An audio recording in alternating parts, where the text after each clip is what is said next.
Go ahead and hem your lunar jacket. Fold up the bottom edge by 4 centimeters. Remember those 4 centimeter strips of interfacing, or you can use the notches to guide you. Just flip that up and then top stitch along the hem and also along the hems of the sleeves. When hemming, you'll notice that you've got this little extra triangle of fabric here. Just snip that off.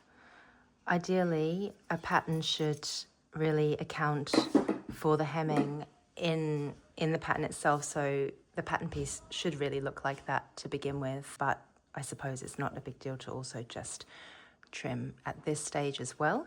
To repeat for the other side. And that's going to make it easier for you when attaching the neckband in the next step. Just a quick reminder that your seams are pressed open when hemming. Take your 2 neckband pieces and place them right sides together, and then stitch along one of the short edges with a 1 centimeter seam allowance, then press those seams open. Now fold up one long edge of the neckband by 1 centimeter and press. With your jacket inside out, lay your neckband piece aligning the non-pre-pressed edge with the center front of the jacket. So you'll notice here on the left-hand side is that pre-pressed edge. You're aligning the non-pressed edge with the center front. And it's going to feel a little counterintuitive because we're actually laying the right side of the fabric onto the wrong side of the fabric.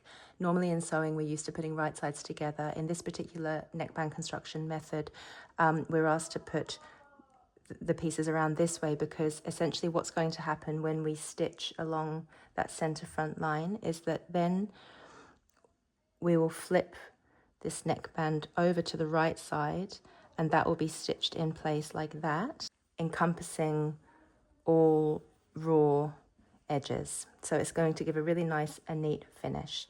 Make sure that the join in your neckband is aligned with the center back notch, and you will have a little bit of excess here. The neckband will be slightly longer than the hem of your jacket, and that's important because we're going to need that in the next step.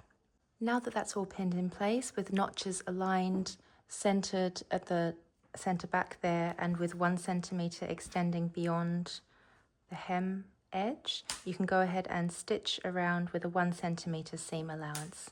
My instructions didn't include this, but I've just gone ahead and pressed the seam that we've just sewn. I would generally, after sewing a seam, always press it. Next, we're going to fold that neckband piece in half with right sides together, and you want to make sure that everything is aligned nicely at the bottom, and you're going to stitch with a 1 centimeter seam allowance here. Rather than having these folded edges flush, I would have a tendency to always nudge that one over ever so slightly, because I find when it comes to turning this around the right way, it's going to end up giving me a nice finish. Otherwise, sometimes I find I fall a bit short here and it leaves something exposed. So it's my habit to just ever so slightly, just by a millimeter or two, shift that edge over there, stitch and repeat on the other side. You can clip your corners and trim that seam slightly, and then you're going to flip it right way out. You might need to use something pointy, point turner or a knitting needle, just to get a nice crisp corner.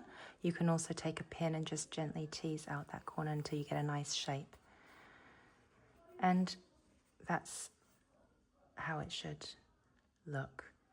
So when you are stitching, just pay attention to the general line, and you want to mimic that line so that you get a continuation.